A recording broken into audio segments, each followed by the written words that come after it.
Hi there, everyone. Welcome. Welcome to the talk on changing the world through doing research by Conor Spencer. Conor is the head coach at Effective Thesis. He helps students and early career researchers to upskill and choose impactful research topics. He has worked as a lecturer, researcher, educator, and coach within universities and the nonprofit sector. He also enjoys throwing ultimate frisbees when he gets the chance. Please put your questions on the swap card. And without further ado, here's Conor. So thank you very much, Jay, for that introduction. Today I'm going to be talking about changing the world through doing research. So I work for Effective Thesis. So who are we? So Effective Thesis is a non-profit guided by the principles of effective altruism that helps aspiring researchers, so for example, undergraduates, masters, PhD researchers, to choose high-impact research topics. So we support early career researchers beginning their research career to identify important problems, network, collaborate, find projects, build skills, and make progress on important research questions, and thus significantly improve the world.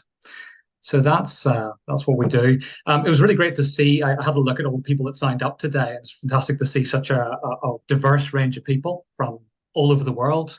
Lots of people at all different stages of their career, very early on in their career, late in their career, lots of different careers. So I'm hoping that this talk will have something for everybody. So why is research important? So if we look back at history, we can see some historical examples of researchers that had an amazing positive influence. So for example, Norman Borlaug developed disease-resistant forms of wheat, and this allowed very large yields to be grown. And it's estimated that this may have saved more than 250 million lives. Another example would be Andreas Grunzig, who pioneered balloon angioplasty, so as a procedure to unblock arteries. It's estimated that this procedure has helped save more than 15 million lives. And another famous example would be Marie Curie, with her pioneering work on radioactivity, which allowed the development of much more precise X-ray images. And this allowed then the saving of many, many lives, including during the First World War, shortly after her discovery. So these are examples of researchers whose research translated into real-world impact and saved many lives.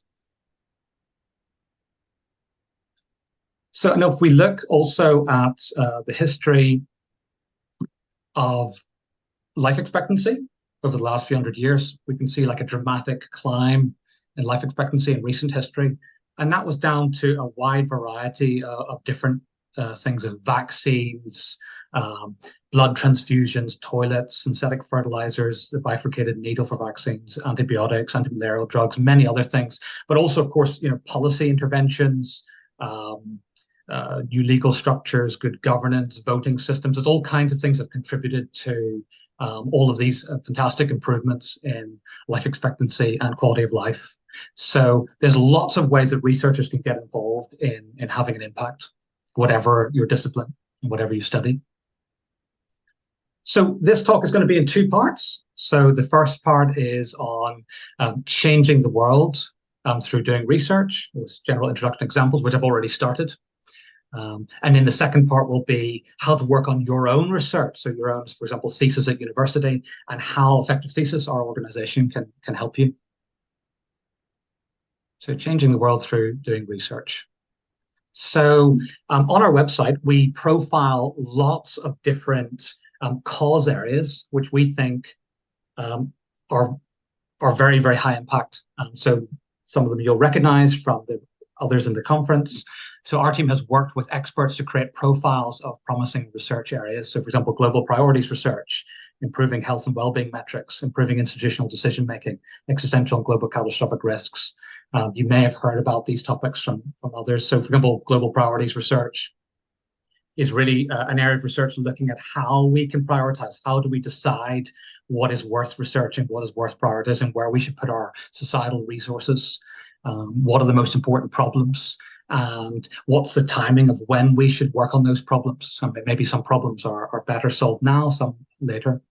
Improving health and well-being metrics, that's again about improving how we measure impact, how we measure the well-being and the impact that we're having, improving institutional decision making. So how institutions make decisions, so important institutions that we have, governments, NGOs, international bodies, how can they make better decision making and better collaborate and coordinate? And existential and global catastrophic risk, that's an area looking at serious risks, for example, nuclear risk, bio risk, born pandemics, and so on, AI safety. So lots of the topics you might have encountered during this conference. We also list lots and lots of other research profiles on our website: animal welfare, progress studies, mental health, lots and lots of different topics. I'm happy to talk about them in Q&A if you want to ask about them. And I encourage you to go to our website and have a look at the different profiles that experts have helped us to write. Hey, and so if we look at the different problems in the world, there's a distribution of importance. So some problems are much more important to solve than others. And so there's a distribution from low impact to high impact. Now, there's a problem with this graph. Some of you might be able to guess there's a problem with this graph in terms of distribution. So the actual distribution probably looks more like this. So some problems are much, much more important to solve than others. So there's a very long tail distribution here. So it makes sense to choose the topics and the research areas within those topics that are going to be the most impactful. And given that we have limited resources. And a good framework is, one that you may have encountered, the effective altruism framework of importance, tractability, neglectedness. I think this is a good framework to begin with when looking at choosing a broad cause area or broad research area. So we want to choose problems which are important. So these are problems which affect a large number of people. They're large in scale. Lots of people are affected by a lot. It's a problem that they really care about. That's a problem that they would really like solved and would help large numbers of people by a lot. Tractability, we want to choose problems which are solvable. We can see a route through that. There's the research could translate into real impact and real breakthroughs in the near term. And we also want to choose problems which are neglected. So there's a kind of diminishing returns, right? So if you're like a marginal researcher, if you're already in an area that's very, very crowded and has lots of researchers, it's unlikely with those diminishing returns that you're going to have much more additional marginal impact. So it makes sense to choose areas which are neglected. Okay, another thing I want to talk about is having a theory of change, and I think this is often something that's neglected in the research fields. So I think it's important to think about, ultimately, what is the goal of your research? How are you trying to affect change in the world? So ultimately, you're going to have different important decision makers who are going to use your research in some way. So they could be in government, they could be policymakers, regulators, funders. It could be in civil society, for example, charities, NGOs, think tanks. Could be in industry, so it could be manufacturers, for example. Let's say you're doing research on a vaccine or something, or it could be citizens. It could be voters. So you want to think about who are the decision makers, who are the stakeholders that you're trying to influence, and what important decisions are they making that your research can inform. So I think ultimately, if you want to have impactful research, you have to think about how you can get that research to the people that matter. So one level of analysis is this, thinking about different stakeholders. Another level is thinking at the level of decisions or activities. So, for example, you could influence with your research other research. You could be impactful in terms of influencing other researchers, and then they go on and do important work in the areas you care about. You could influence funding decisions. Maybe your research is decision relevant to funding decisions and funders, and they will change where they allocate their funds based on your work to more impactful areas rather than less impactful. You might be trying to influence policies made by important decision makers. Maybe you're going to influence other people's careers. Maybe people will use your insights and research to make career changes. Maybe you want to influence technology R&D, for example, in AI, bioengineering, clean meat, or whatever. Or maybe the deployment of technology or other projects and programs.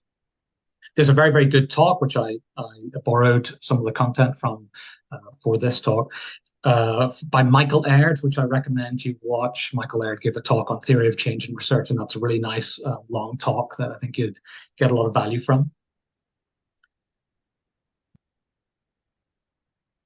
So I've talked about research in general, how research can be impactful. Now let's talk about your own thesis and how effective thesis can help you. So how to work on your own thesis. So I think it's good to see your university thesis as an opportunity to explore and grow. So you might want to use this opportunity. Often people have to do a university thesis anyway. It's a requirement as part of your bachelor's degree or master's degree or whatever. Or you might have the opportunity to do one by choice. But it's a great opportunity to build skills, build your knowledge, or explore your fit for research careers. So you might want to take the time to learn specific skills, for example, statistics, or build your knowledge in a particular cause area, and of course in your academic discipline within that cause area. And also test your fit for whether or not you like research. Are you good at research? Do you enjoy it? And then see if that's a career that could be for you longer term. So I'm going to introduce a framework that we've developed to help students and early career researchers weigh up what they should prioritize when choosing a thesis project. So I've been a coach at Effective Thesis for a while now. I've coached more than 100 students, and I've learned quite a lot just from interacting with students and early career researchers and what they need. And we developed this framework, which I think we can help people decide what they should focus on. So impact, learning value, collaboration, respectability. I'll talk about these in more detail now. So when deciding research projects, so if you're doing a thesis project, it's going to be quite short in duration. So you can definitely think about the short-term impact of that project. So maybe it can be immediately, you could do something valuable during your thesis, even if it is quite short. And this is also true for internships or research assistant roles that you might do. It's not just for a university thesis. It could be any short-term research project early in your career. So I think it's understandable you might want to focus on impact. Lots of people at this conference are motivated by impact. But I think it's also good to think of the long term. So think of your whole career. Maybe you'll end up having a whole career in research. And so thinking about the long term, it's kind of unlikely that your most impactful years of research will be right at the beginning. In the early stages, it's more likely that it's going to be like mid to late career. You're going to have your greatest impact as a researcher. So I think it makes sense also to be strategic and think ahead about how you can get yourself to having maximum impact across your research career. So you also want to be thinking about things like learning value. So what skills can I learn? What knowledge? So knowledge in my academic discipline, but also knowledge in the cause area that you care about and how the academic discipline overlaps with that specific cause area. And also learning the research process itself. So that's about choosing, finding a supervisor that can help you with that, or a project, and getting advisors who can help you, mentor you in the research process itself. So this is sometimes described as like research taste, or having kind of intuitions about what are the right questions to choose, how to go about it. And this is something that's kind of somewhat difficult to be made conscious and legible. Some people can do that. It's kind of more like having intuitions or a kind of unconscious tacit sense of like what is a good way to go with research. And you can get a lot of that from talking to mentors and supervisors. And so this brings us also to collaboration then. So you might want to use your thesis as an opportunity to form new collaborations and to network. So to work with other people. If you want to have a career in research, it might be, beginning to build connections and collaborations for a long-term career. Or even if you don't plan to have a career as a researcher, maybe you can use your thesis as an opportunity to do a worthwhile project, but also collaborate with maybe organizations that are doing work you care about. And quite a good way to choose a research topic can be to look at what high impact organizations are doing. So you could look at a charity whose work you admire that's doing impactful research, and you could see if they have any research projects that they need help with. And so maybe that would be a way that you could get involved in some small way, even as a student, whilst also building networks and collaborations early on. The other thing we want to talk about, of course, is respectability, sometimes called, signaling. Social signaling is sometimes a term used. I don't like that term so much because I think it's like kind of like overly negative. It sort of suggests that, we're only getting credentials and getting publications and things because of its social signaling, that it's like has like no value other than that. I think some of these things can be a genuine signal. I think it's debatable like how strong that signal is, but I think it's like important that people do care about these. It's important that if you're going to go on to graduate studies and have a research career, it is important that you have credentials, think about grades, references from supervisors and so on, and doing topics which maybe are respectable and will allow you to continue. And you may also want to try and get a publication early on in your career if you can.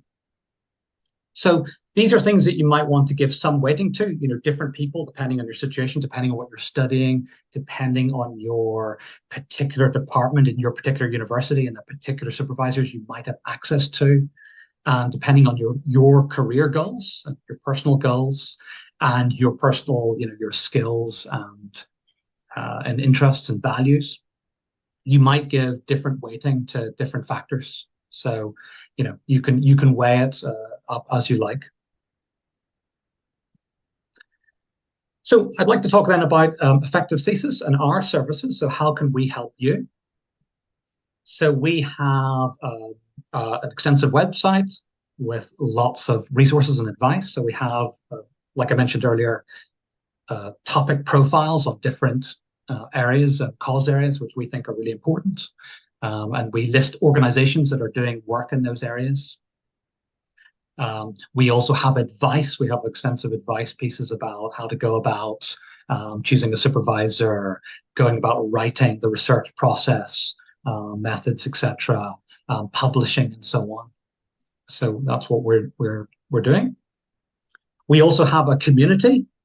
So Effective Thesis Community Network, which you can join, so you can connect with other early career students and researchers who are motivated to have an impact.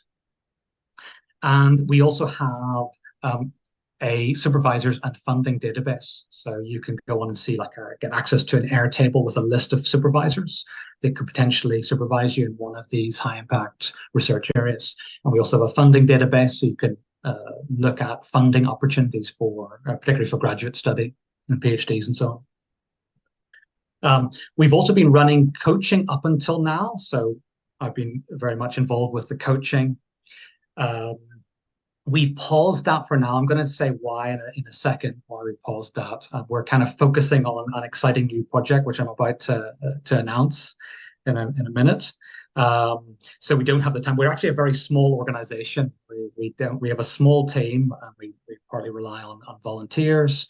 And it's kind of difficult for us to kind of fully focus on everything, particularly coaching, which involves a lot of time investment. So we are pausing it, but we may reopen coaching in the future. And exciting to talk to people about that as well, about what would be a good way to revamp that and make it even more impactful if and when we do reopen it. We also have an opportunities newsletter, which I really recommend you sign up for. You can find out about updates on all of these services, also find out about funding opportunities, research roles early in your career, also just advice on these different topics and so on, and just find out about different opportunities that are available in terms of funding, jobs, etc. So I really recommend you sign up for that. I'll provide a link later. So the exciting announcement. So I'm very excited to announce our new project, which we have just started. And we are going to build a research questions database. So right now we just have some early prototypes. We haven't made them public yet. So we've got a vision at the moment, and we're formulating our strategy about how to do this. But basically, our goal now, our mission is to create the world's best research questions database on high impact research questions. And so we're planning to create a centralized database full of research questions from all of the different cause areas that we think are very impactful. Now, of course, we are generalists ourselves. We cannot be experts in all these different fields. Climate change, nuclear risk, global health and development, animal welfare, global priorities research. We can't be an expert in all of these things and in all the different, academic disciplines, law, history, psychology, biology, etc. Right? But we rely on external experts to help us to contribute research questions and also on research agendas. So we have started the project. One thing we started to make is a research agendas database. So right now on our website, you can access it at effectivethesis.org/research-agendas. You'll see our early MVP, minimal viable product version, public version of the research agendas database, which we plan to expand. Now, research agendas, for people who don't know, are basically an agenda of research questions organized often by a research organization, or it could be a specific academic, about the most important future questions that someone should investigate, should research in a particular cause area or field. And they're often organized with a lot of context and into different categories. And they're a great way to kind of look at a field and get a sense for what work has been done in the past, how the questions relate to each other. So we've basically created a database of these research agendas. I think there's about 130 plus research agendas in there now. And we have tagged them by author.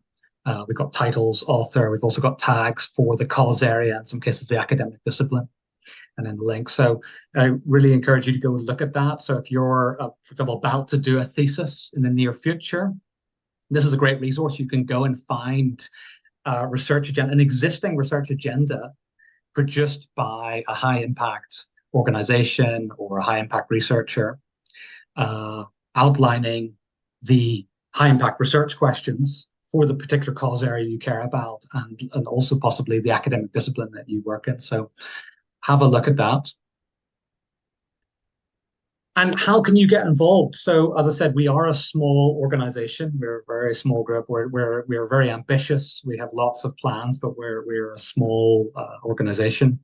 And so we would love help. We'd love people to get involved, come and suggest research questions to us. If you know of high impact research questions or agendas, research agendas which contain those impactful research questions, please let us know, and we can include them.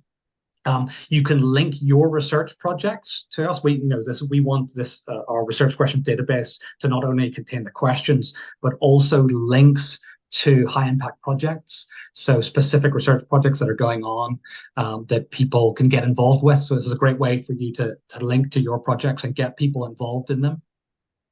You can come and volunteer, help us out with building these products and services, and you can also help with fundraising, and spread the word and help us raise funding so we can complete this project. Okay, so last slide. I'll just leave this on the screen for a minute, just so you can see these are our current services.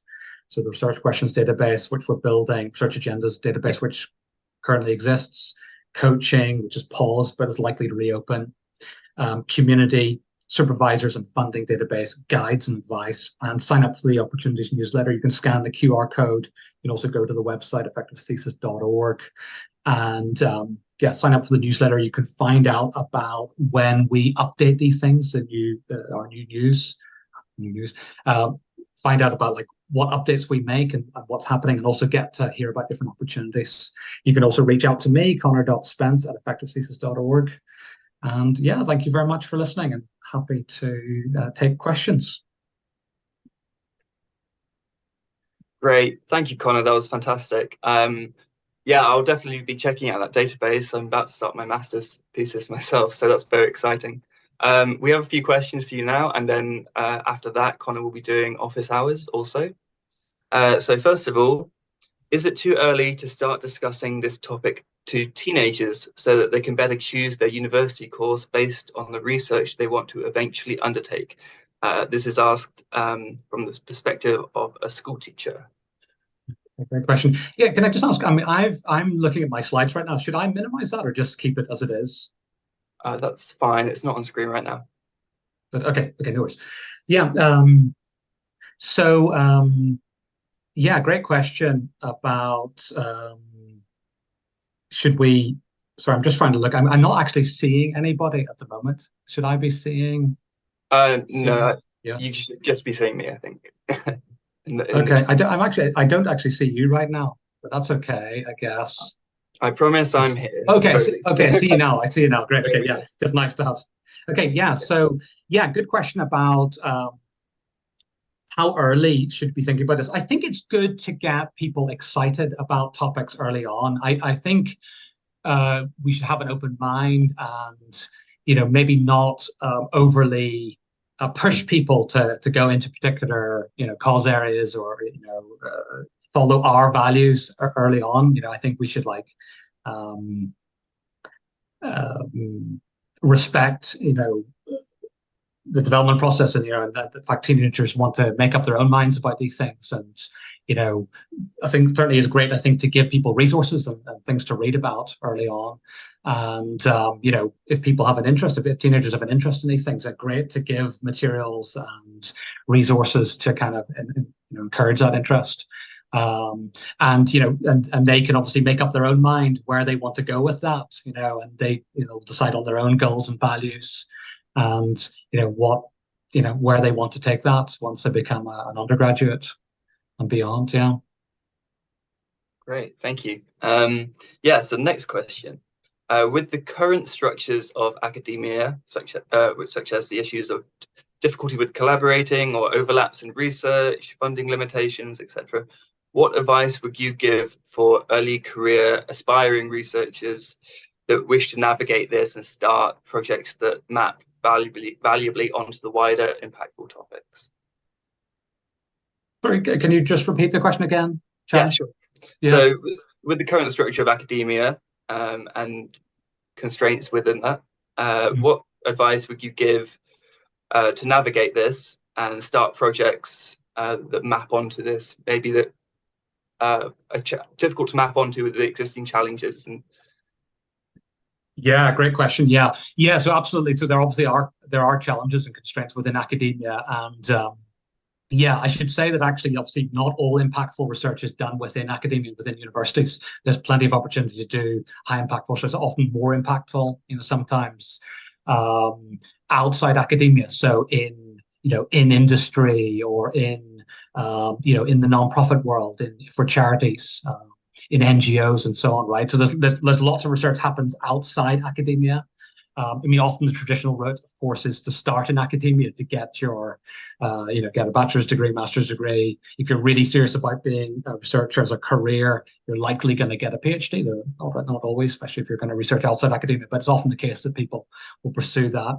And I think it's just really about finding a supervisor who is flexible early on. So someone who's like flexible and will allow you to do a research project that you would like to do, and will, it's a balance, isn't it? Because the supervisor may not have the expertise to actually give you proper mentorship and support in that area, but maybe they can give you encouragement or whatever. So that's a balance, I think, about you have to, I think one of the difficult decisions is if you've got a limited choice of supervisors within your particular department in your particular university, you might choose, if you can't choose the topic area, the cause area that you care about, because you can't find good supervision on that, you might choose just to find someone who's a very good supervisor, someone you just get on really well with, you like them, they're helpful, they will be a good mentor, they'll give you good skills, they'll help you get a good sense of the research process and develop good intuitions.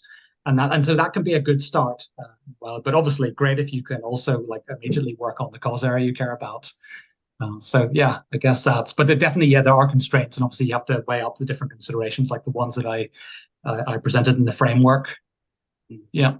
Yeah, great. That's really helpful. Yeah, I think trying not to be bottlenecked by your supervisor is probably quite important in the sense if you can't find the right one for your area of expertise, then just finding one that supports you in exploring something would be really good.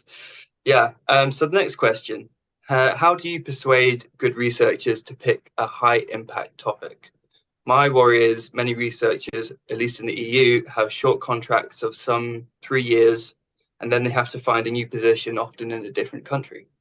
How can we persuade them to pick neglected topics that might not be very attractive, might not have very attractive budgets compared to other research topics with higher investment and public exposure?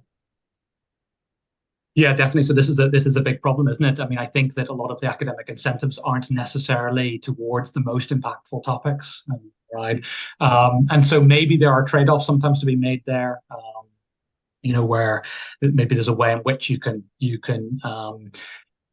when you're making funding proposals or grant applications, you can kind of frame the topic in a way that it's relevant to all the stakeholders that you're involved with. So you might be able to research what you think is really impactful, but frame it for the audience that you care about, the funder you care about, and try to get everyone's needs met. But definitely this is a challenge, and some people might just choose to be just very ambitious and go for it and try to just go for the high impact topics. But there may be risks involved with that. It might be kind of like being an entrepreneur, and it might be that it doesn't work out. And maybe there's other routes so you can go outside academia, or maybe as an independent researcher. I mean, this is also just a general issue of funding and finding collaborators. I think a good way is also just to find people that are other collaborators, other people who are excited by these ideas, and you can form a kind of an alliance essentially to try and go for funding together. And the more people that can work on this and persuade others, the more people we can get involved and kind of get it going. But I agree, it's depending on the cause area, there are constraints. Just expanding on that last point you made, how would someone assess someone who would be good to do some research with, a good research partner? How would you go about evaluating that? Sure. Yeah. So I guess you can look at their track record, right, of their peer-reviewed publications, so see the quality of the work. So I mean, so there's a real challenge here. Like, we really want people that can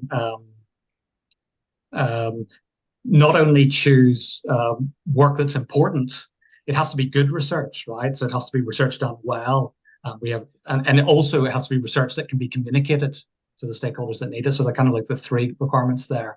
And so you want at least somebody who can do the first two, right? That can choose important questions, but also has a track record of doing good research. You can see that from their peer-reviewed research record, seeing how they think and so on. But a third one, possibly, ideally, would be done as well by researchers, but also could be done by others. I think that's also a role. Just to get on another point, we also need people who can distill and communicate important research to the stakeholders that need it, the decision makers, to get decisions made. So ultimately, if we want research to be impactful, it has to inform the people that make important decisions. And it has to be decision relevant. So there's research is quite challenging in that sense, because the theory of change is often multiple steps away. It might be research which informs research, which informs a stakeholder and provides some decision relevant insights or information. So yeah. I do have a couple more questions, but just quickly, for researchers or potential researchers who see that theory of change and the kind of uncertainty of it, how do you manage that particular?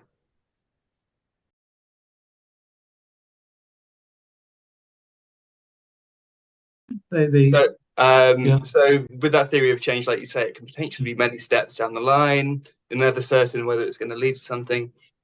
How do you manage that if you're uncertain where your research is going to end up? Yeah. So it is challenging. So I think this is a really important point, I think, is that I think most people should not be researchers. I actually don't think, I think most people should not be researchers. I think you should only become a researcher if you really love research and you're really good at it. And so, again, the three important things there are choosing an impactful topic, being good at research, doing good research, so that is actually replicable. We know about the crisis in academia where a lot of studies are not reproducible. So other people try to reproduce using the same methods and get completely different results. So you want to have like really high quality research, be able to do good research, impactful topics, but also be able to write it and communicate it to the stakeholders that matter. And I think that is a difficult thing to do. That is a challenging thing to be done well. So I think one way to do it is to look at what changes you want to be done, you want to happen in the world. So what kind of changes do you want to happen? And then you think about like who is responsible for making that happen. Like, is it, if it's a vaccine, it could be an industry. If it's, in AI governance, it would be, regulators or people responsible for governing. Maybe it's funders. Maybe you want more funding to go to something, or maybe it's a public body or a charity that's rolling out a specific intervention. So who is, what is the change you want to see in the world? Who is enacting that change? And then what information do they need? And you can kind of back chain back and think about like, okay, what research needs to be done to inform that? So I think it's like having these kind of like tight theory of change, tight feedback loops, really. Great. Yeah, thank you. So next question. Will the Exceptional Research Award take place in 2024? Why isn't it this year? Oh yeah, good question. Yeah. So that was an experiment that we tried in the past, and we think that went well. It was quite nice to like profile students who had done really impressive university theses and work, and so we could kind of showcase that. It just is quite time intensive. So like I said, we have a small staff.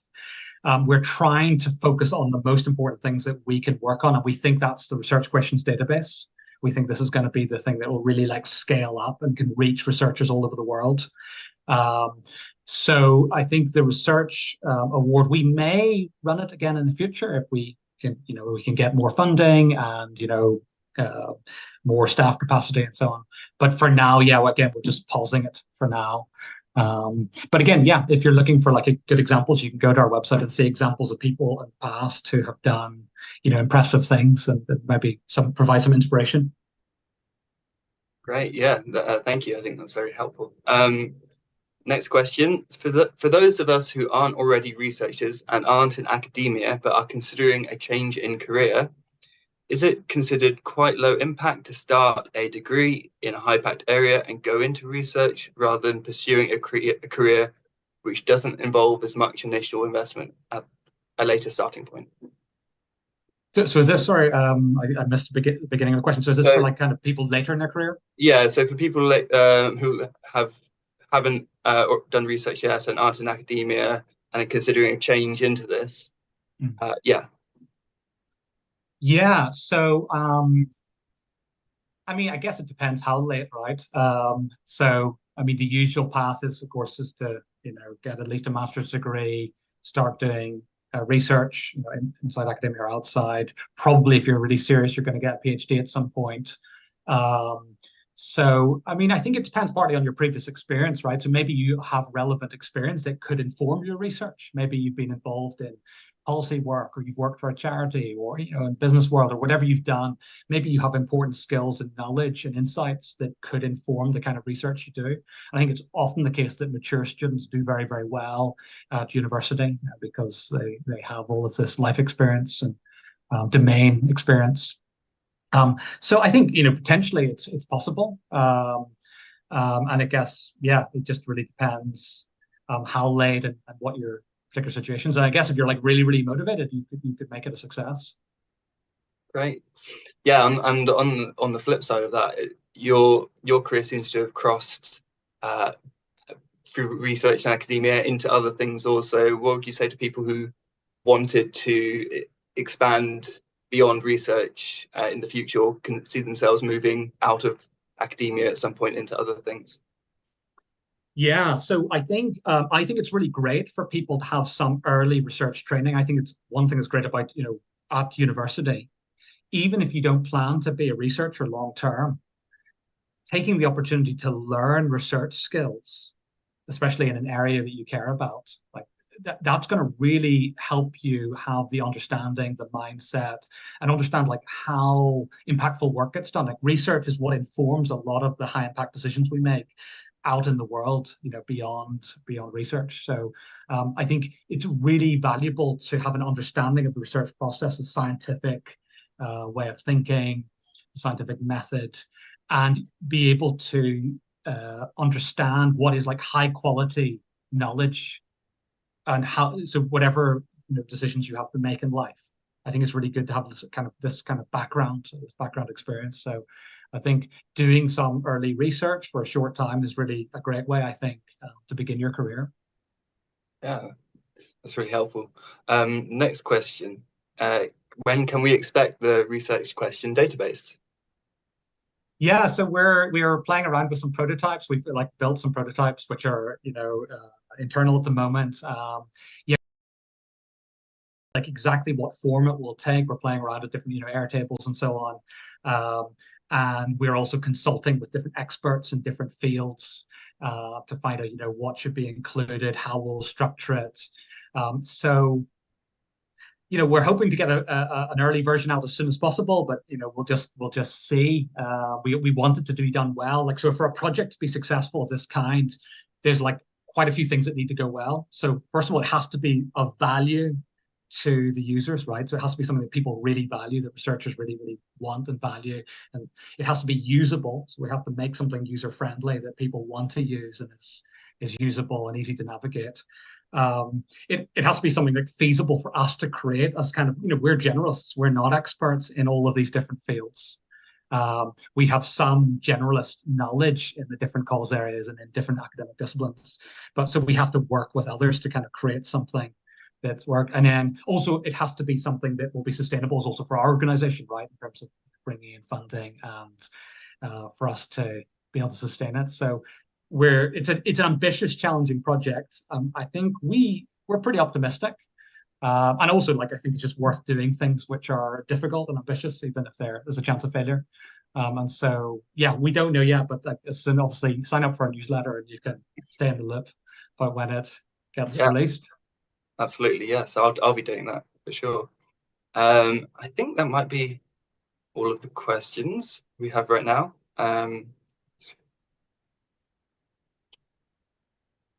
Yeah, maybe just one more from me then. What would you say makes someone particularly well suited, to pursuing a high impact pathway in academia?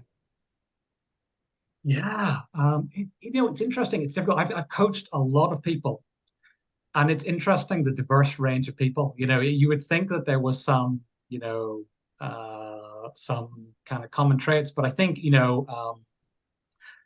some things that maybe come to mind are things like high curiosity, a mixture of like interest, like deep interest in a topic, but also maybe like open-mindedness to like looking elsewhere and getting ideas from other areas of academia.